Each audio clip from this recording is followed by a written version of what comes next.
శ్రీనివాస్ గారు, ప్రస్తుతం ఎన్నికల తరుణం కదా, రేపు ఎన్నికలు జరగబోతున్నాయి 13వ తారీఖున. ఏంటి ఇక్కడ పరిస్థితి? దర్శి నియోజకవర్గంలో ఎవరికి అవకాశాలు ఉన్నాయంటారు? ఇప్పుడున్న సిచ్యువేషన్ ప్రకారం అయితే ఫస్ట్లో కొంచెం క్యాండిడేట్ సెలెక్ట్ చేయనప్పుడు అయితే కొంచెం టఫ్గా ఉండే.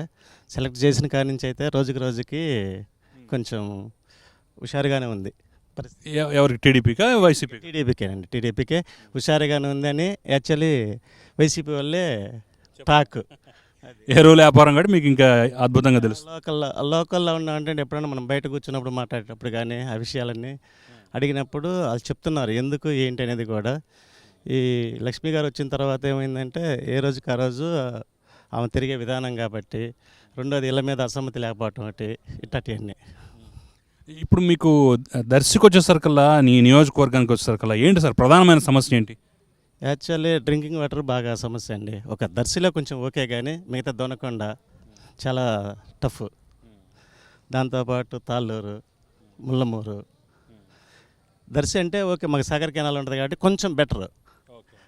మిగతా నీకు హాస్పిటల్ కానీ కాలేజీలు కానీ పెద్ద పెద్ద కాలేజీలు కానీ ఏదైనా దూరం పోవాల్సిన పరిస్థితి. ఒంగోలు, గుంటూరు, నర్సాపేట హాస్పిటల్కి కూడా అని. ఇప్పుడు దర్శిలో ఇప్పుడు ప్రస్తుతం ఒక విచిత్రమైన పరిస్థితి ఏంటంటే, ఇప్పుడు ఇటు ఈ ఫ్యామిలీ టీడీపీకి వెళ్ళి గొట్టిపాటి ఫ్యామిలీ మొదటి నుంచి రాజకీయాలు ఉన్నారు, బూచేపల్లి ఫ్యామిలీ మొదటి నుంచి రాజకీయాలు ఉన్నారు. సో ఇప్పుడు వాళ్ళ వారసులు రంగంలో దిగబోతున్నారు కదా. ఇప్పుడు లక్ష్మి గారు, బూచేపల్లి శివప్రసాద్, వీళ్ళిద్దరిలో ఎవరు బెటర్ అనేది ప్రజల విశ్వాసం. వాస్తవంగా ఏంటంటే వీళ్ళు బూచేపల్లి ఏమంటే ఒక 10-15 సంవత్సరాల నుంచి ఉన్నది వాస్తవమే, కానీ వాళ్ళు లోకల్ అని అనుకుంటారు. ఎక్కడి నుంచి లోకల్? బయట నుంచే ఉన్నారు కదా సార్. వాస్తవంగా వాళ్ళు 20 కిలోమీటర్లు ఉన్నారు, వీళ్ళు 60 కిలోమీటర్లు కదా, ఒక అరగంట తేడా.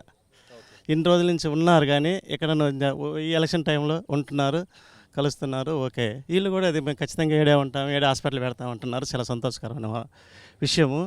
100% కూడా చేస్తారు. ఎందుకంటే గొట్టిపాటి వాళ్ళు ఏంటంటే వాళ్ళ తాత కానీ వాళ్ళ నాన్నగారు కానీ ఎక్కడా కూడా వేరే రకమైనటువంటి ఇది లేదు. అందువల్ల ఆ మంచి పేరు ఉంది కాబట్టి. దాంతోపాటు మన రవి గారు ఉన్నారు కదా, ఈ ముల్లమూరు దాకా దాదాపుగా వస్తారండి. అది కూడా ప్లస్ పాయింట్ అయింది. ఏమంటే అన్నీ రాను రాను ప్లస్ పాయింట్లు ఏమంటే రవి గారు ఒకటి, వాళ్ళ నాన్న వాళ్ళ తాతగారు ఉండటం ఒకటి, కొత్తగా లేడీ ఫస్ట్ సారి లేడీ వచ్చింది కదా, లేడీస్ అంతా మంచి హుషారుగా ఉన్నారని. మీకు అంటే నిన్న నామినేషన్ అనిసిన దాన్ని బట్టి మనమేం ప్రత్యేకంగా చెప్పాలని పని లేదండి. అంటే మనం అదేం గొప్పగా చెప్పాలని పని కాదు, కానీ ఒకవేళ మనం చెప్పినా ఇదే కాదు కదా అట్లా నేను అనుకోవటం కాదు, కానీ వాస్తవంగా ఓవరాల్గా కూడా మంచి హుషారుగా ఉంది. ఇప్పుడు అభివృద్ధి విషయంలో వచ్చేసరికల్లా ఇప్పుడు ఎవరు వస్తే అభివృద్ధి జరుగుతుంది అనేటటువంటి విశ్వాసం ఉందంటారు సార్? ఓకే, టీడీపీ మీద రాష్ట్ర వ్యాప్తంగా పాజిటివ్ ఉంది కాబట్టి ఇక్కడ కూడా టీడీపీ అంటూ ఉండొచ్చు, కానీ అభ్యర్థుల విషయానికి వస్తే వీళ్ళు వస్తే అభివృద్ధి జరుగుతుంది అనేటువంటి నమ్మకం ఈ ఇద్దరిలో ఎవరి పట్ల ఎక్కువగా కనిపిస్తోంది మీకు? వాస్తవంగా ఏంటంటే ఓవరాల్గా ఏ గవర్నమెంట్ ఉన్నా సరే, గవర్నమెంట్ ఉన్నప్పుడు అసమ్మతి ఆటోమేటిక్గా ఉంటుందండి. ఏ గవర్నమెంట్ ఉన్నా గవర్నమెంట్ ఉందన్న అసమ్మతి ఒకటి, ఎంఐ ఫస్ట్ సారి రావడం ఒకటి, వీళ్ళు ఖచ్చితంగా డెవలప్ చేస్తారు, 100% చేస్తారన్న ఆలోచన ఒకటి, ఇవన్నీ కూడా ఒక ప్లస్ పాయింట్లే. ఇక్కడ మెయిన్ డెవలప్మెంట్ అంటే ఏం కావాలి? ఖచ్చితంగా పెద్ద హాస్పిటల్ కావాలి సార్, 100% హాస్పిటల్ కావాలి, ప్లస్ కాలేజీలు కావాలి. పిల్లలందరూ చుట్టుపక్కల ఉన్నటువంటి 5 మండలాలు కూడా ఎక్కడెక్కడో దూర ప్రాంతాలు కావాలి, చెన్నై, హైదరాబాద్, రకరకాల చదువు కోసం కూడా వెళ్తున్నారా? అమ్మో, అసలు ఖచ్చితంగా చదువు. ఎందుకంటే చాలామంది మాకు చెప్పింది ఏంటంటే, మేము ఉద్యోగాలు లేక వలస బాటపడుతున్నాం అన్నారు. చదువు విషయంలో కూడా అదే పరిస్థితుందా సార్? ఫస్ట్ చదువు ఉండాలి, చదువు తర్వాత ఉద్యోగాలు కావాలి. ఫస్ట్ చదువుకే లేక వలస వెళ్తున్నారు. దాంతో హాస్పిటల్ కూడా పెద్ద సమస్య అయిపోయింది. ఈ రెండు నగ్న సత్యం. మనం ఎవరు అసలు ఖచ్చితంగా ప్రతి ఇంట్లో ఎవరిని అడిగినా కూడా ఎక్కడ ఉన్నామంటే చెన్నై, బెంగళూరు, మద్రాస్ ఏదో రకరకాల ఇది చెప్తున్నారు. ఇప్పుడు కనుచూపు మేరలో మనం చూసినట్లయితే 2014 నుంచి 19 వరకు తెలుగుదేశం గవర్నమెంట్ ఉంది. అంతకు ముందు ఆ తర్వాత కూడా వైసీపీ గవర్నమెంట్ ఉంది కదా.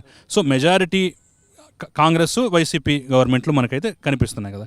సో ఎవరి హయాంలో కాస్త కొద్దో గొప్ప చెప్పుకోదగ్గ అభివృద్ధి ఇక్కడ బాగుందంటారు? 14 నుంచి 19 వరకు బ్రహ్మాండంగా చేశారు సార్. ఇతను చేసిన ఇప్పుడు అంత ముందులో ఉన్న ఎమ్మెల్యే ఉన్నాడు కదా, ఆయన బ్రహ్మాండంగా రోడ్లు కానీ బ్రహ్మాండంగా ఏమీ అసలు ఇబ్బంది లేకుండా చేశాడు. 14 నుంచి 19 నుంచి 24 అది వాళ్ళకి తెలుసు, ఇది వైసీపీ వాళ్ళకి తెలుసు, ఇట్లా తెలుగుదేశం పార్టీ వాళ్ళందరికీ తెలిసిన నగ్న సత్యం. 100% ఏమి డెవలప్ అయితే ఏం లేదండి, ఎక్కడ కనపడలేదు. పలానే అని చెప్పొచ్చు కదా.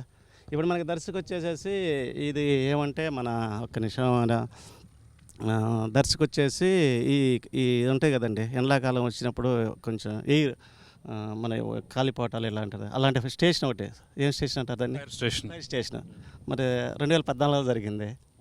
డ్రైవింగ్ లైసెన్స్ స్కూల్ ఒకటి ఏదో పెట్టున్నారు. Driving school. అదే అదే సార్. అంటే నాకు దీని మీద పెద్ద నిజంగా ఇది కాదు కానీ ఉన్న దాంట్లో ఇది అనమాట అట్లా అని కాబట్టి ఇవన్నీ డెవలప్ అయినట్టే కదా. ఒకటి ఇప్పుడు రోడ్లు ఉన్నాయి, ప్రతి పల్లెటూరుకి వేస్తున్నారు. ఇప్పుడు ఎలా ఉన్నాయి రోడ్లు? అంతే బాగున్నాయా ఏమన్నా? వేసినాయి అట్లాగని పోయినాయి. ఎన్ని రోజులు ఉంటాయి సార్? ఏదైనా అంటే కొంచెం కనీసం రిపేర్ అన్న చేయాలి కదండి. అదే సార్ అదే. కాబట్టి 2014 నుంచి 19 అయితే బ్రహ్మాండం జరిగింది. నాకు తెలిసి 19 నుంచి 24 జరగలేదనేది నా ఒపీనియన్, జనం ఒపీనియన్ కూడా అదండి. అందుకే రివర్స్ అయ్యి ఉన్నారు. ఇది 100% అసలు ఆలోచించాల్సిన పని అయితే లేదు. పక్కా పైన కానీ ఇక్కడ లక్ష్మి గారు కానీ 100% వస్తారు. ఇది నో డౌట్. అది మనం చెప్పేది కాదు, అవతల పార్టీ వాళ్ళే చెప్పుకుంటున్నారు. జస్ట్ నేను నామినేషన్ నుంచి మరీ మారిపోయింది సార్. అసలు 30% లేడీసే వచ్చున్నారు. రావటం కూడా ఎలా వచ్చారంటే ఇప్పుడు రావటం వేరండి, ఇంట్రెస్ట్గా రావటం వేరు. వాళ్ళు డ్రెస్ కోడ్ చేసుకొని వచ్చారు. లేడీస్ డ్రెస్ కోడ్ చేసుకొని రావటం అనేది చాలా కష్టంతో కూడుకున్న పని. కానీ వచ్చారు అంటే దాని వెనక ఎంత బలం ఉంది. ఆ వచ్చిన 30% మంది ఎంతమందిని వాళ్ళు ఇన్ఫ్లుయెన్స్ చేయగలిగి మనకి తెలిసిన విషయమే. ఇక్కడెక్కడ ఎవరు ఇంకొకటి చెప్పనా, ఇంకొకటి ఏమైందంటే మనకి రామారావు టైంలో ట్రాక్టర్లు లారీలు వేసుకుని వచ్చినట్టుగా వచ్చారు. సహజంగా నామినేషన్ అంటే కార్లలో వస్తారు, ఒక 3-4. ఇక్కడ ట్రాక్టర్లు కూడా వచ్చినాయి సార్. మీరు గమనించారో లేదా కానీ ట్రాక్టర్లు కూడా వచ్చినాయి. మరి ట్రాక్టర్లు లేడీస్ వచ్చారు. ఆ లేడీస్ వాళ్ళు ఎంత ఇంట్రెస్ట్గా వచ్చారు దీన్ని బట్టే మనం చెప్పగలుగుతాం. ప్లస్ దాంతో ఏముందంటే ఇళ్ళ మీద ఉన్నటువంటి అసమ్మతి అది ఎవరి మీదైనా ఉంటుంది. ఒక 5 ఏళ్ళు గవర్నమెంట్ ఉన్నప్పుడు చేయకపో ఖచ్చితంగా ఉంటుంది సార్. అదొక మైనస్. లేడీ ఫస్ట్ సార్ రైలు రావడం మళ్ళీ అమ్మాయిని గెలిపించుకోవాలన్నది ఆ లేడీస్లో ఉన్నది ఒకటి. ఇవన్నీ అమ్మాయికి రాను రోజుకి ఇదని ఏమో పలకరించే విధానం కానీ అంటే డాక్టర్ ఫ్యామిలీ ఈ విషయాలన్నీ కూడా ప్లస్ పాయింట్ అయినాయి. ఓకే.